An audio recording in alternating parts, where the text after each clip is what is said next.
How's it going, guys? It's your boy Connor here, and today we're going to be installing some laminate flooring.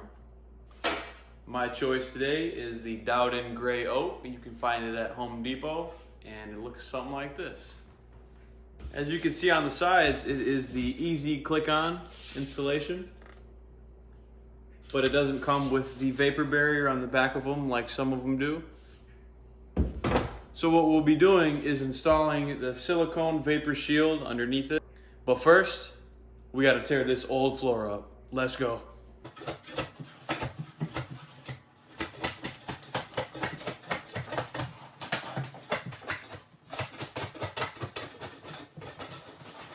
All right, we just ripped up the floor. Man, that was hard.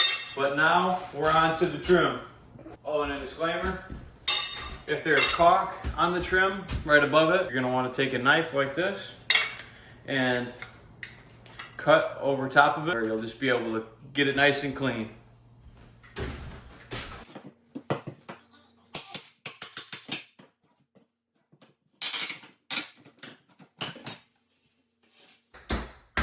Always hit the nails over. Never know.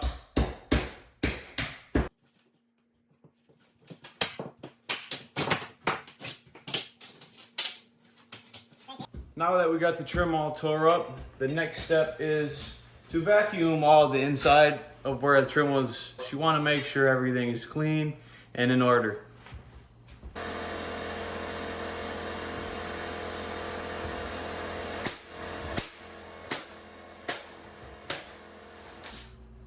It's going to speed up, and I'm going to just get to it.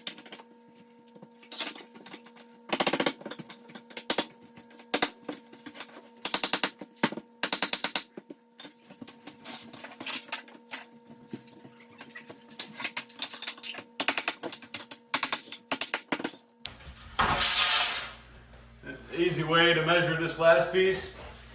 You want to line it up. This is the edge that you're going to use, and then just flip it around. Put it against the wall, and then make your line right here.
Alright guys, so once you get a little halfway, you're going to want to move the refrigerator to the other side as well as the stove so you're able to work, you know what I mean?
Just like that, guys, we installed the laminate flooring. I wouldn't say easy, but I would say more of like it didn't take as long as it would if the floors were uneven or if the level was bad. But these floors, they weren't that bad. They were actually level, so it was a smooth process. To top it off and give it a nice finished look, we're gonna come around here, and the homeowner says he wants white trim, so I'm gonna put white trim there.